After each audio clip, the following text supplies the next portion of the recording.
เห็นแล้วว่าล่อไปกินนี่นะมีนะ ยิ้มปลอกยิ้มเปื่อยๆเมื่อกี้เนาะ แล้วต้องจับชนกันเคลียร์กันได้แบบเนาะ เออ โดย พ่อน้องเพิ่นดนหรอบ่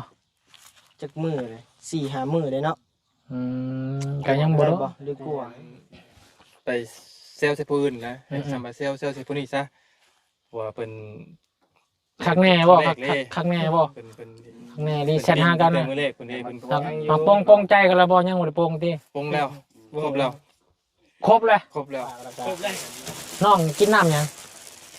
อยู่เฮือนน้ำกิน น้ำหนอง น้ำน้องบ่ เลย เดี๋ยวนี้เนี่ยแต่ก่อนนี่น้ำน้องน้ำสร้างนี่บ่ น้ำหนองไม่นี่เล่นหนองตัวมีเห็ดด้วยด้วย เบิ่งและใช้การดำรงชีวิตรายงานจ้ะเรื่องผู้บ่าวผู้แพ้วเนาะเรื่องวัยรุ่นกะ เลย ให้ไปเล่นไปยังให้มีสติอะไรพี่น้องเนาะ เลย ขบุญกันแนะนำในความหวังดีเนาะกะอยากให้น้องพ่อคนดีๆอะไรพี่น้องเนาะผู้บ่าวเนาะ เลย หมู่เจ้านี่เขามีหรือบ่ผู้บ่าว มีแล้ว มีผัวก็มีบ่ เมน โอ้15 ปีก็มีแล้วเนาะ เมนทางบ้านอีกแต่บางคนกับ13-14อ่ะพอแล้ว มีแต่น้องแล้วสิเลี้ยงพ่อเลี้ยงแม่บัดนี้ เม เด้อน หาคู่ครองก็เลือกเบิ่งให้ดีเนาะเผื่อเพิ่นเพราะว่าเลือกมาแล้วเพิ่นอยู่ในเฮาตลอดชีวิตเด้ เลย แต่คนอยู่เฮาเขาตลอดชีวิตอีก เมน เวลาจะเฮาสิมาเอากันแล้วพอปี2 ปีหรือว่ากลางไว้แล้วก็ยังสิปะกันนี่มันเสียเวลาพี่น้องเลย เม เนาะ น เราต้องเลือกแล้วก็ให้แนะนำให้น้องหาน้อยพี่น้องเลยเนาะอายุยัง15 ปีอยู่เนาะก็อยากเฝ้าอันนี้โมเมนต์ว่าอ้ายอันนี้เด้อ เลยเลย อยากแนะนำอยู่เพราะว่าน้องยังอายุยังน้อยอยู่พี่น้องเนาะยังบ่ฮอด18ครับให้เรียนรู้ในประสบการณ์การใช้ชีวิตไปเรื่อยๆเรื่อยๆเรื่อยๆเด้ออย่าเฝ้ามีครอบครัวเนาะหรือว่าพ่อแม่อยากให้มีนะบ่ ยัง อย่าพามีครอบครัวใส่ชีวิตถ้าว่าเขามีแฟนแล้ววัย15-16 ปีเนี่ยก็ให้คบกันไปก่อน เลย ถ้าว่าเขามาข้างแท้เนี่ยเขาสิอยู่กับเราได้หลายปี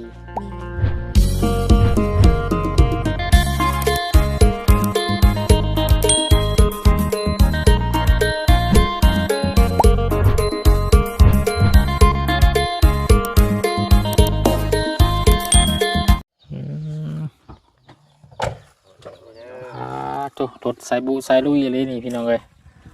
เนาะคอยเขามาเมื่อกี้สำรองรถเจ้ายังหมุนเนาะ สวัสดี อ้าวโธ่หนทางพี่น้องเลยคุ้มเพียงหัวเข้าก็ไม่ โดดแห้งคอยย่านลูกมากรุด โอ้ย คณะทำคานี่ก็ เนาะยอมรับอยุบอนิวเห็นมันขี่แซงตอนน่ะป้าดโธ่ว่ะรถเปิดไม่แต่อีกบาทวุดไปเลยโอ้ย ก็สิส่งสัญญาณให้การ เฮาก็มาฮอดคอยก็ได้ กินนี่ป่า เฮาก็ฮอดกี่นี่จอดรถยังบ่หายควันอยู่ เดี๋ยวจะคิว มันคอยเลยแล้วป่ะเนี่ย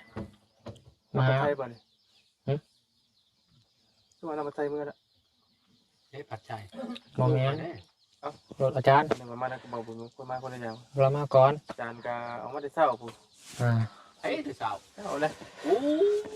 พอออกจากบ้าน 12 โมงออกมา มาเสียงเด้งแต่ อัดเสียงอยู่อันนี้พี่น้องเลยเนาะโอ้ยมาคุยพ่อกันโดนเนาะบอกยาวคนหล่อ จากเต็งเก่านะ หลังถึงเก่าเนาะ จ้า ยืนไก่บ่เนาะเขาบ่อยากยืนก่อน เนาะเตียบเลยนะ ตี อ่า บ่ได้ น้องนิ้วบ่เป็นพ่อน้องเพิ่นตะมิดน่ะ แม่น พ่อเพิ่นอยู่ใช่น่ะ อยู่ตลาดน้อยขายเขียด อืม ตลาดห่มไม้ ตลาดเดินทางบ่ ใครเขียดเฮากายเทื่อเท่าไรปีบ่เห็นเนาะมีแต่แม่เพิ่นไปหมดเนาะเห็นบ่ ก็ ไปครั้งแรก ไปคือกันแต่ว่า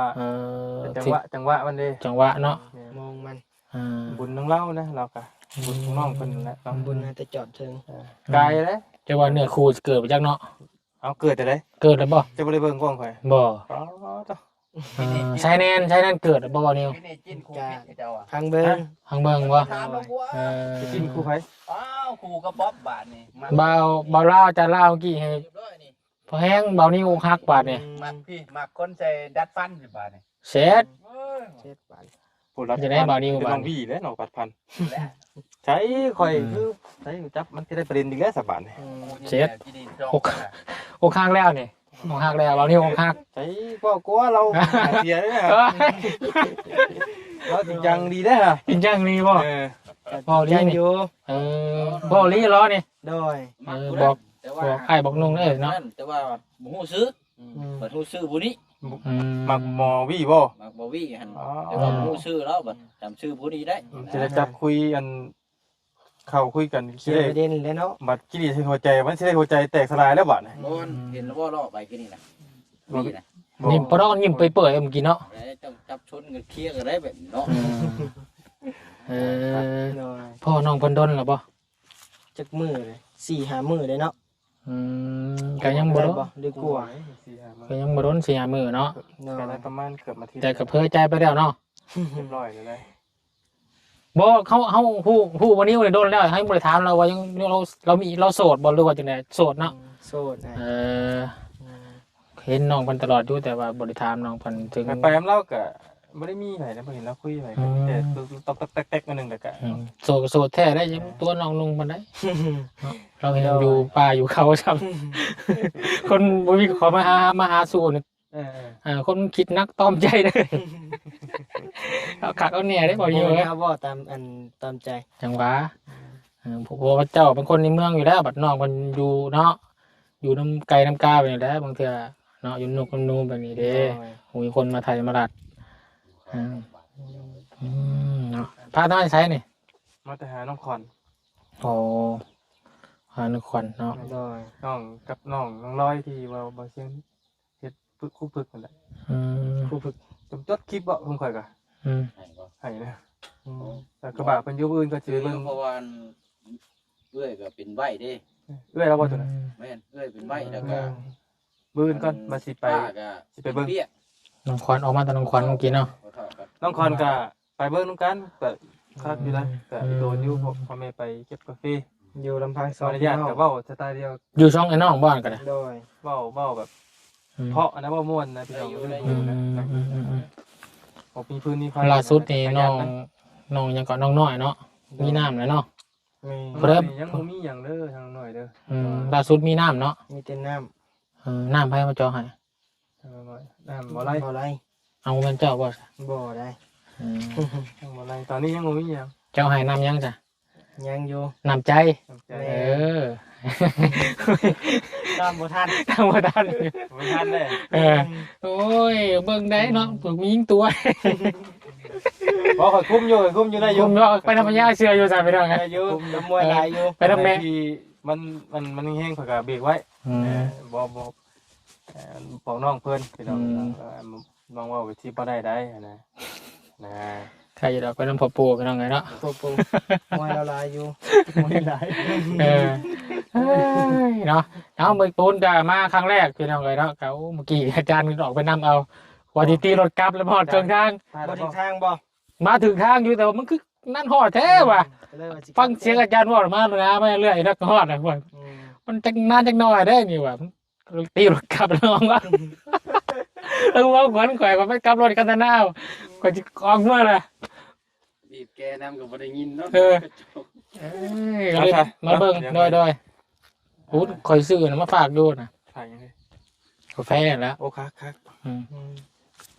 เอาพี่มาเอาพี่อาจัดพี่น้องเนาะ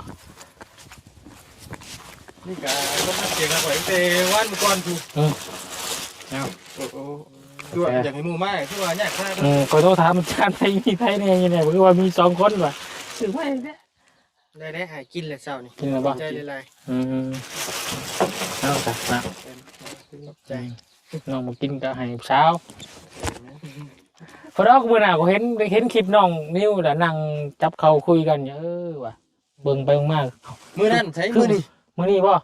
เบิ่งคือผู้บ่าวผู้สาวแท้นี่ว่ะเขาก็เบิ่งบ่ได้เข้าไปเบิ่งดอกพี่น้องเลยเนาะก็เห็นเลื่อนโอ้ก็เลยเลื่อนผ่านไปแล้วเลื่อนมาอีกมันคือผู้บ่าวผู้สาวแท้นะแบบแม่นลีเนาะเป็นผู้บ่าวผู้สาวเนาะ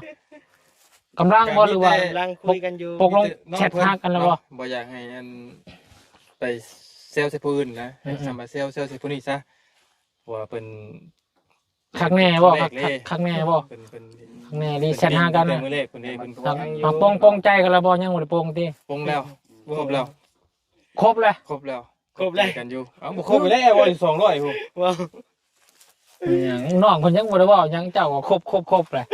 เนาะ บังคับมันยิ่งเป็น เบิ่งน้องเพิ่นนำได้เนาะ ดีใจกันไปก่อนเนาะ บังคับไปครบทีเดียว บังคับใจข่อยถามว่าน้องอันมักเราอยู่บ่ครบบ่กับคำว่าเพิ่นสิครบอันเบิ่งใจเจ้านี่น้องมาจังไดเฮาครบอ้าย200ผู้ว่าจัก บางทีคนว่าแต่ปากเด้ซะเนาะ เอาเฮ็ดได้จ้ะสิให้มือถึงน้ำมันบ่ได้ก็บ่ปากแล้วบ่นี่ บางเทื่อว่าแซวกันว่าแต่ปากเด้บางเทื่อเนาะบางเทื่อคือเฮาเรียกว่าเล่นกันนี่เด้ซะเนาะน้องนิวเนาะ เจ้า เรียกบ่ต้องบ่เฮาบ่อยากให้มันปุบปับเด้ว่าเนาะก็อยากให้ เอาข่อยก็ว่าได้ว่าให้ปึ๊บปั๊บได้ข่อยก็ว่าให้น้องเพิ่นน่ะคบอันเบิ่งใจกันไปก่อนยังบ่นิสัยกันเด้บางเทื่อพูดนิสัยใจคอยังบ่ฮู้ว่าใครสิเป็นแบบใดบางเทื่อปึ๊บปั๊บใจกันก็มีนะนี่แหละนะ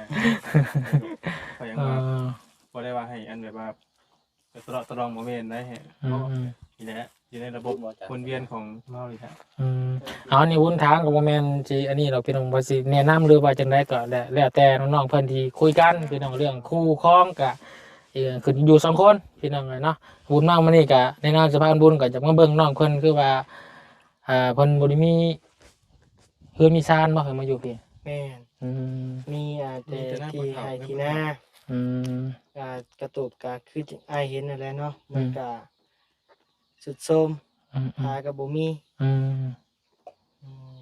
อยู่นี่ตลอดเลยน้องมันก็เนาะ แม่น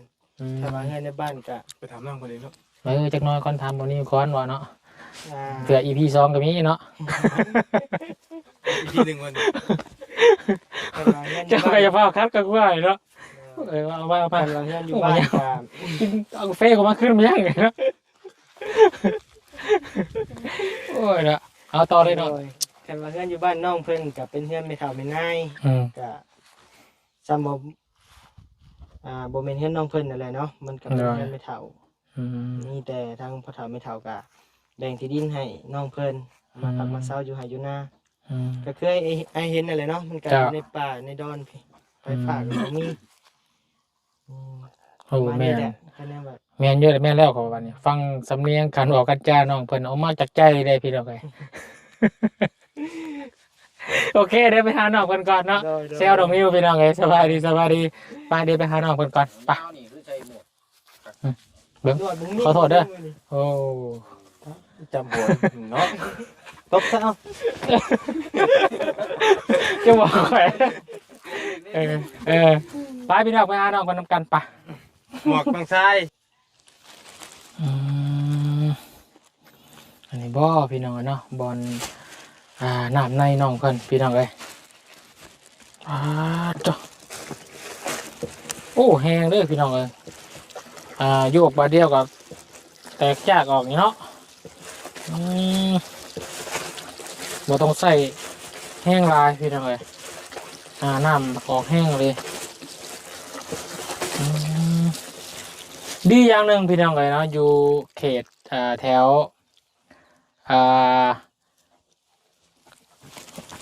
แถวเขตเมืองสะพังคองพี่น้องแถวอุทุมพรเฮานี่เนาะเฮาเจาะน้ำแบบนี้เนี่ยบ่แพงพี่น้องเอ้ยต่างกับเขตเซโปนเนาะถ้าสมเทียบเนาะเซโปน20 ล้านพี่น้องเอ้ยมาเจาะให้ได้หลายครอบครัวเนาะก็คือว่าอะไรเซโปนมันเป็นดินพูพี่น้องดินดานเนาะก็อยากแน่พี่น้องเอ้ยเอาก่อนอื่นเลยพี่น้องเด้อทางบุญสารวัตรขอกราบทักทายสบายดีพ่อแม่พี่น้องเบิดสุขุสุขคนเด้อพบเจอกันอีกคือเก่าพี่น้องเอ้ยมื้อนี้ก็ต่างจากคลิปก่อนพี่น้องเอ้ยเนาะก็คลิปนี้ออกมาทงไห้ทงหน้ามาหาน้องน้อยว่าซั่นพี่น้องเอ้ยเห็นทางทีมงานเนาะทางเบาไล่ได้มาเจาะน้ำเจาะในทางเบานิ้วเนาะได้พบพ่อน้องเพิ่นว่าซั่นพี่น้องเอ้ยก็ได้ถามเรื่องความในใจน้องนิ้วเมื่อกี้กับพี่น้องเอ้ยเนาะถามความในใจพี่น้องเลยเนาะน้องนี่เพิ่นก็กำลังเบิ่งใจกันอยู่ว่าซั่นกับน้องน้อยว่าซั่นพี่น้องเลยเนาะเดี๋ยวผมสิลองไปถามมึงก่อนเนาะไปพี่น้องเลยถามความ เป็นอยู่ทำสุกซ้ำดิบน้ำหนองเพิ่นก่อนเนาะน้องน้อย บ้านหน้าแผกพี่น้องเลยเพิ่นอยู่เฮือนอยู่บ่โอ้ เมื่อกี้ขึ้นนี้ขึ้นเป็นตุ่มโคมแล้วน้องเมื่อยบ่อ๋อสบายดีคำว่าผมพี่นางเมื่อยน้องเพิ่นกับพี่น้องเลยบ่ได้ไปขายเขียดบ่มื้อนี้นาง บ่ได้ไป2-3มื้อเลย บ่ได้ไป2-3มื้อละ เลย ก็ข่อยตากแดดหลายหน้ามืดบาดเลยคือกันกับน้องนะเนาะตากแดดร้ายเนี่ยมืดหน้ามืดอยู่ป่ะ เลย พี่น้องเอ้ยเอาFC เฮาก็ยังบ่เคยได้เห็นน้องน้อยเพิ่นพี่น้องเอ้ยมามื้อนี้ก็ได้เห็นแล้วนั่งบ่น้องนั่งบ่เนี่ยน้องเมื่อยพี่น้องเอ้ย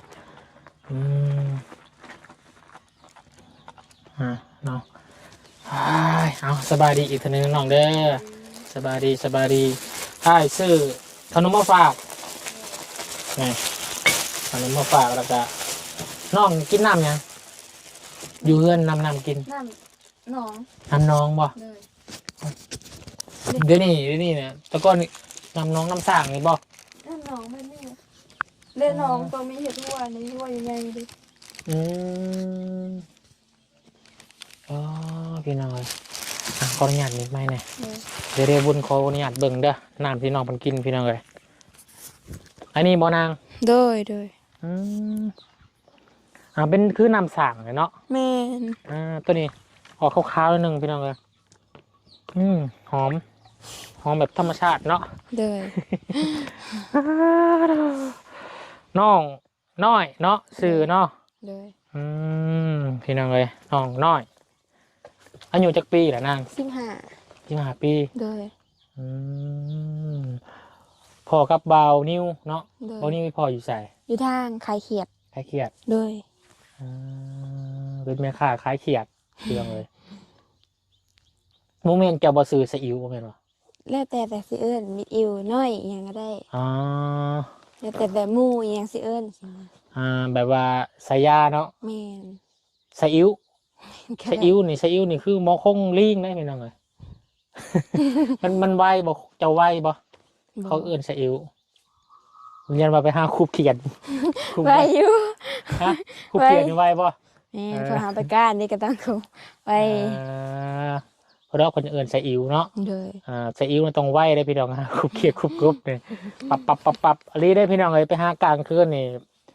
หายางเตะไปตรงไปตองเนาะ แม่น เขียดมันโดดมันเขียดเลยเนาะ แม่น คุบหน้าคุบหลังแล้วพี่น้องเลยแม่นบ่ แม่น น้องเพิ่นคือสำนานอยู่ซะเนาะ เอาบุญขออนุญาตเด้อ เลย อ้ายชื่อบาวบุญ เลย สารวัตรเนาะเป็นทีมงานบ่าวยาวบ่าวเตียงทอง เลย เนาะรู้จักชุมอ้ายอยู่บ่เคยเห็น แต่เขาอ้ายเนี่ย แต่ก่อนรู้จักชุมทั้งเบานิ้วยังบ่ได้พอดเนี่ยเคยได้ยินชื่อเสียงยังนั่นอยู่บ่ บอก บ่เคยบ่ เออ เออน้องบ่เล่นโทรศัพท์บ่ ลิ้นแต่บ่ได้เข้า บ่ได้เบิ่ง เลยบ่ได้เบิ่ง YouTube อีหยัง บ่าวเตียงทองก็บ่ฮู้ ฮู้แต่ว่าเตียงแหละเพราะว่าเราดัง เขาดัง เล เนาะ ย ก็เพราะว่าชุมอ้ายก็มาซอยลาอยู่พี่น้องในบ้านนาแพทย์พี่น้องเลยเนาะน้องบ่ได้อยู่บ้านมาจ้ะ บ่มีเพื่อน อยู่ที่นี่ตลอดเลย แม่น เพื่อนชาติลานแป้นพ่อแม่จะบ่มีมาจ้ะ บ่มี เอ้า มีแต่อยู่ไห้อยู่หน้า แบบมีบุญมีหยังก็เมื่อเที่ยวเมื่อนอนเฮือนไม่เท่านอนเฮือนไม่เท่าน้ำเช้าออก คือมีเท่านี่มีเท่าทั้งไหน ไม่เท่าทั้งแม่ อ๋อแม่ของแม่ แม่น อ๋ออันนี้คือหน้าเจ้าเองบ่ แม่นมาบ่เท่าไม่เท่าเพิ่นแบ่งให้เฮ็ด อืมอันนั้นพ่อจะบ่ โดย แม่ได้จังได๋แม่ แม่เมื่อบ้านกับเจ้าไปหากินดองไปหาคนเนี่ย อืมพี่น้องไอ้น้อยเป็นคนอยู่ไห้อยู่หน้าเลยนี่เนาะ โดย ก็ทางมาหาเจ้าโขดดีเนาะ ยามหน้านี่บริมาบ่ได้รถใหญ่เนาะ แม่นบ่ได้เลย มีแต่รถไถ แม่น อ๋ออ๋อก็ถือว่า เป็นบุญของน้องเนาะ โดย ที่ได้พบพ่อกับทางเบานิ้วทางเบาลี่พี่น้องเลยเนาะ โดย ขออนุญาตเด้อพี่น้องเด้อแม่นเลย น้องนิ้วกับเจ้านี่กำลังล้มกันบ่ บ่หยอกลิ้นซื่อเพิ่นหยอกลิ้นซื่อ บ่นี่คนจริงจังแล้วหยอกเล่นกันซื่อๆเนาะ แม่น อ่า เพิ่นได้หัวเพิ่นได้หยังนี่นะ พอดีหัวบ่ได้หยัง เลย โอ้แต่ว่าสำเนียงบ่นิ้วเมื่อกี้นี่จริงคือแบบจริงจังกัน เออเอาจังได๋ก็เบิ่งเอาหลายพี่น้องเลยเนาะน้องก็อายุ15ปีเนาะ เลย ก็เบิ่งและใช้การดำรงชีวิตรายงานจ้ะเรื่องผู้บ่าวผู้แพ้วเนาะเรื่องวัยรุ่นก็ เลย ให้ไปเล่นไปยังให้มีสติอะไรพี่น้องเนาะ เลย ขบุญกันแนะนำในความบางดีเนาะก็อยากให้น้องพบพ่อคนดีๆอะไรพี่น้องเนาะคือเฮาไปหาแต่ละครอบครัวก็ยังไงพบพ่อแต่สิ่งดีๆคนดีๆเข้ามาหาเนาะคือคุณอายก็เป็นในนามสะพานบุญเนาะก็มาหาน้องก็เยี่ยมยามกับซอยเรือบางต้นคือขนมก็ต้มขนมฝากต้อมแบบนี้แหละ เลย เนาะกระจายซอยเทือนซ่านก็คือสิยังมีปัญญาบุญกับพี่น้องเนาะถ้าถึกเลข8 ล้าน เนาะน้องน้อยอายุ15 ปีพี่น้องเลยเนาะยังบ่มีผู้บ่าวเนาะ เลย หมู่เจ้านี่ก็มีแล้วบ่ผู้บ่าว มีแล้ว มีผัวก็มีบ่ แม่น โอ้15 ปีก็มีแล้วเนาะ แม่นทางบ้านอีกแต่บางคนก็13 14อ่ะพอแล้ว อ๋อพอดีนี่ แม่น เอ อีกตามแต่ผู้บ่าวผู้สาวเขามักกัน คิดว่าแต่อยู่ในเซโปนได้ไหนพี่น้อง เขตทางบ้านเฮาก็มีกันดิเนาะ เลย 13 14 ปีก็มีแล้วว่าซั่นพี่น้องเอ้ แม่ ย น น้องนี่ยังบ่คิดจังมีบ่ บ่มี ยังบ่คิดจังมี เลย อืมคือว่ายังเนื้อคู่ยังบ่เกิดเนาะ แม่น อ่า ฟังบ่ เบานิ้วพี่น้องไงเนาะเบานิ้วเอ้ยน้องเพิ่นหยอกเล่นซื่อๆเด้อเจ้าจะจริงจัง เอาพี่น้องไงเนาะจังได๋ก็ให้น้องเบิ่งเอาแล้วเนาะ เลย มีไอ้น้องจักคน มี6 คน น้องเป็นคนที่เท่าไหร่ ลูกหล่า หลาเลย เลย โอ้ลูกสาวหลาเด้อเบานิ้ว น้ำมูลหลายได้มีมูลหลายได้ มีมูลหลายเด้อ สาเดียวซ้ ลูกชายหลาซ้ำลูกชายเดียวอีก ลูกสาวเดียวอีก ำแม่น มีการไหนมีเป็นอ้ายเบิดเลย แม่น สั่งขั้วเบิดเลยบ่ เสีย4ยังเหลือ2 เสีย4เหลือ2แม่น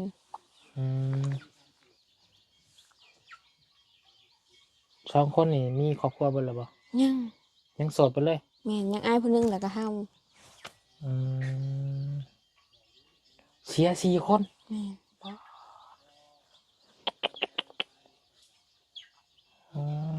แสดงว่าเราก็สู้มาตลอดนะพ่อแม่จ้ะเนาะ แม่น 4 คนพี่น้อยเป็นอ้ายเบิดเลยเนาะ อ้าย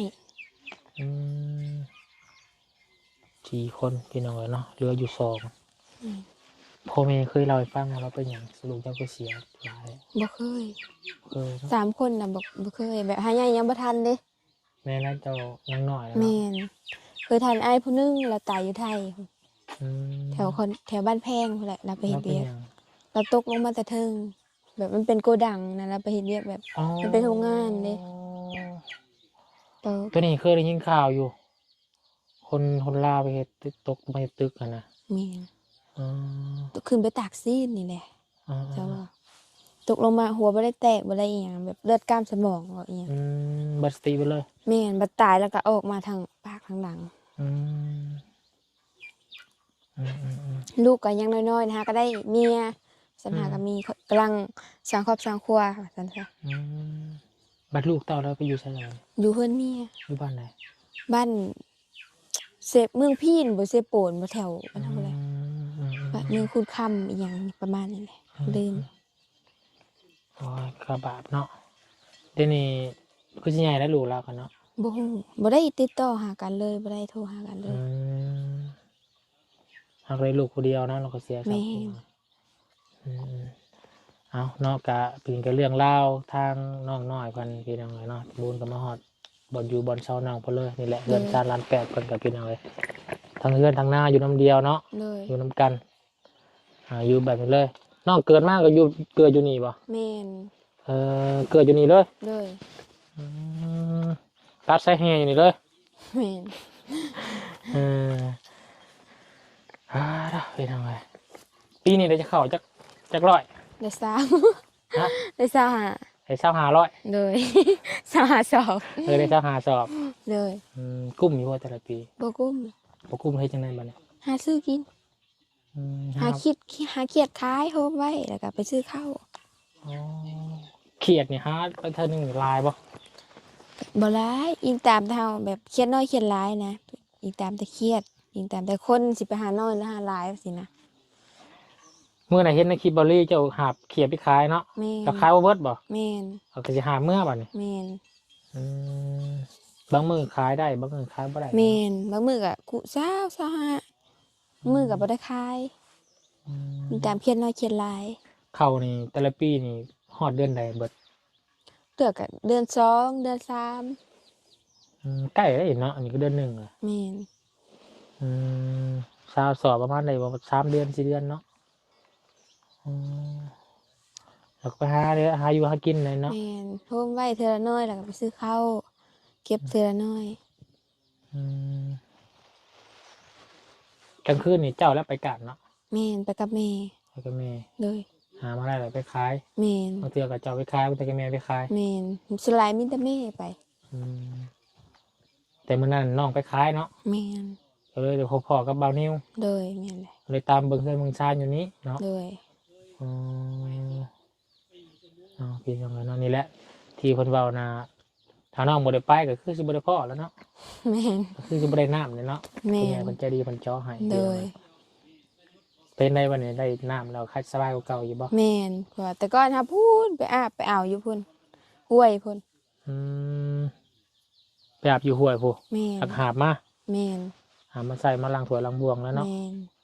โอ้ยยังเลยเนาะวันนี้กินน้ำบ่ได้กินน้ำมาดานเนี่ยบ่จ้ะ ยังบ่ทันได้กิน อืม กาวมันยังมีกาวอยู่เลยยังคิวกาว อืมหากระจอว่านนี่บ่ มาซื่นนี่ ซื้อนี่เนาะ แม่นหวานซื่น อืมเอาคือว่าก็ดีใจน้ำมาบนกับพี่น้องได้น้ำได้ในแหละค่ะชิบสบายกว่าเก่าอยู่บาดนี้เนาะ เลย เอาเท่านั้นแหละโอนกับบ่มีหยังพี่น้องเนาะมีแต่ขนมมีแต่มาฝากไว้พ่อแม่กินเด้อ เลย ขนมนี่แหละอยู่ซื้ออยู่ดงเพ็ญนี่แหละพี่น้องเอ้ย เลย ครับเนี่ยกาแฟนี่เคยกินบ่นี่ไว้ถ้าผู้พ่อกินเด้อ เลย น้องเขาเมื่อยพี่น้องเมื่อกี้วุ้นคือเห็นไอ้เพิ่นมันสัมภาษณ์อยู่มันย่างเขามาว่าขึ้นไปนอนอยู่เพิ่นเมื่อยบ่ เมื่อย เมื่อย เลย เมื่อยนี่เมื่อยนำคนมาสัมภาษณ์นี่บ่ บ่แบบเกิด เมื่อย เลย เมื่อยเฮ็ดเวียกงานเนี่ยเนาะอยากมีเวลาพักผ่อน แม่น อืม เกิดแม่นอยู่ วันนี้บ่ค่อยมีเวลาพักผ่อนนะเนาะ แม่น รับแขก ดีใจเลยมีความรู้สึกจังไดแบบคนมาหา แบบ หลายแบบ ก็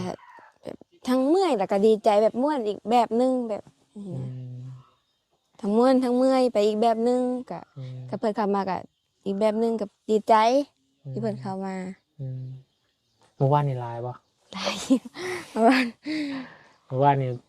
คาราวานรถจักรเนาะ แม่น นี่แหละพี่น้องกับบุญกับโอ้กับถือว่าเป็นบุญของน้องนะหรือว่าครอบครัวของน้องมีบุญพี่น้องเลยนะที่ทางนี่สุดยอดเลยเนาะบุญเข้ามาครั้งแรกป๊อดโต พาไปหาบ้านน้องน้อยบ่อย แต่ว่าเขาก็ยังบวันบไหวยังเขามาหาน้องอยู่ แม่ น้องก็ถือว่าสมควรเติบอยู่เนาะ เลย ถือว่าน้องมีบุญวาสนาบุญหอดจอดเทิงเราพี่น้องเลยเนาะที่ได้มาพบพ่อทีมงานยูทูบเบอร์น้องสายบุญพี่น้องเลยเนาะเกือผู้ใหญ่บนเห็นผู้ที่บุญบนเห็นก็อยากซอย เลย ขอบคุณกับเป็นกำลังแรงใจให้คือกันเด้อ เลย มาวันนี้กับบุญมีหยังดอก เลย มาเยี่ยมมายามเสื้อมาถามข่าวเนาะพังเบิ้งมื้ออื่นวุ้นก็จะเดินทางพี่น้องเลยเนาะขึ้นเซโปนเนาะเพราะว่ามีทางพระอาจารย์อยู่ทางฝั่งไทยว่าคนว่าสิมาแจกเครื่องแจกของว่าจะเข้ามาบ้านน้าแพกแน่เพราะฉะนั้นพี่น้องเลยเดี๋ยวมื้ออื่นที่บุญที่โทรหาทางพระอาจารย์เพิ่นว่าจะเข้าไปหาน้องกิ๊กต้องพูดน้องกิ๊กปะ อืม น้องกิ๊กวุ้นก็มีงบอยู่5,000 บาทพี่น้องเลยเนาะอยากจะซื้อดินให้น้องเพิ่นเนาะแต่ว่าตอนนี้งบน้ำบุญมีแต่5,500 บาทเนาะเพราะว่าเห็นว่าเพิ่นมีขายดินขายอยู่บ้านน้าแพก40,000ว่าซั่นน้องบ่ฮู้อยู่บ่มีขายดินบ่ฮู้เนาะ บ่ เอามีงบทางน้องกิ๊กพี่น้อง5,000 บาท 5,500 บาทเนาะบ่จะไปเยี่ยมญาตินางเพิ่นบ่ฮู้เพิ่นอยู่เฮือนหรือบ่อายุซ้ำเดียวกับเจ้าบ่ บ่ฮู้ โอ้โห คือว่าน้องเพิ่น13 ปีบ่แต่จะเป็นรุ่นน้องเนาะ เลย คนบ้านเดียวกันเนาะ แม่น บ่แม่นเสี่ยวเออไปจะได้น้องหาเด้อ เลย แต่ว่าไปเวียดทางอื่นก่อนเนาะ เลย สู้ เล ๆ ย เนาะเป็นกำลังใจให้พี่น้องเนาะขอให้เป็นคนดีของพ่อของแม่ เล เนาะ ย ซื่อสัตย์ต่อพ่อต่อแม่พี่น้องเพิ่นเลี้ยงเขามาใหญ่แล้วก็อย่าลืมบุญคุณของเพิ่นเด้อ เลย พยายามเลี้ยงเพิ่นให้แล้วเพิ่นเฒ่าแล้วเนาะ เลย มีแต่น้องแล้วสิเลี้ยงพ่อเลี้ยงแม่บัดนี้ แม่ เด้อน หาคู่ครองก็เลือกเบิ่งให้ดีเนาะเผื่อเพิ่น เลย เพราะว่าเลือกมาแล้วเพิ่นอยู่ในเฮาตลอดชีวิตเด้ เลย แล้วคนอยู่เฮาเขาตลอดชีวิตอีก แม่น บ่แม่นว่าจะเฮาสิมาเอากันแล้วพอปี2ปีหรือว่ากลางไว้แล้วก็ยังสิปะกันนี่มันเสียเวลาพี่น้องเอ้ย แม่ เนาะ น เราต้องเลือก แล้วก็ให้แนะนำให้น้องหาน้อยพี่น้องเลยเนาะอายุยัง15 ปีอยู่เนาะก็อยากเฝ้าอันนี้โมเมนต์ว่าอ้ายอันนี้เด้อ เลยเลย อยากแนะนำเลยเพราะว่าน้องยังอายุยังน้อยอยู่พี่น้องเนาะยังบ่ฮอด18ครับให้เรียนรู้ในประสบการณ์การใช้ชีวิตไปเรื่อยๆเรื่อยๆเรื่อยๆเรื่อยๆเด้ออย่าเฝ้ามีครอบครัวเนาะหรือว่าพ่อแม่อยากให้มีนะบ่ ยัง อย่าพามีครอบครัวใส่ชีวิตถ้าว่าเขามีแฟนแล้ววัย15-16 ปีเนี่ยก็ให้คบกันไปก่อน เลย ถ้าว่าเขามาหาเขาแทนเนี่ยเขาสิอยืนเฮาหลายปี แม่น เด้อ เลย ให้สังเกตตรงนี้ เด้อ ถ้าคน เด้อ เขาหักเขาจริงเด้อ เลย อ้ายแนะนำสำนี้แหละเด้อ เลย อยู่ดีมีแฮง เลย ขอบใจหลาย ขอบใจ สู้ เลยเลยเลย ๆอ้ายไปเวียกก่อนเนาะ เด้อ ขอไม้เนี่ยก็บอกสอนน้องเพิ่นด้วยความหวังดีพี่น้องนะให้น้องเพิ่นเรียนรู้กับการใช้ชีวิตเนาะเพื่อเฮาสิมาหาคนมาดูแลเฮาดูแลพ่อแม่เฮาเนี่ยก็ต้องเบิ่งให้เพิ่นดี แล้วก็เบิ่งไปดนๆพี่น้องเนาะบอกน้องเพิ่น เอาซะโอเคพี่น้องเอ้ยทางวันนี้ก็จะได้ขออนุญาตจบคลิปลาพี่น้องเพียงสำนึกก่อนเด้อพอๆกันในคลิปหน้าพี่น้องเอ้ยเนาะคลิปนี้ก็มาหาน้องน้อย อยู่บ้านหน้าแพกเนาะแต่ว่าน้องเพิ่นบ่ได้อยู่บ้านอยู่หน้าเด้อพี่น้องเด้อหน้าแพกเนาะ ถ้าว่าบ้านแพกเนี่ยในหน้าแพกสำหรับคนบ้านหน้าแพกอยู่แต่หน้าเนาะมีแต่อยู่แต่หน้าพี่น้องสมซื่อแล้วพี่น้องเอ้ยเนาะไปโอเคพี่น้องลาแล้วคลิปนี้สบายดีเด้อ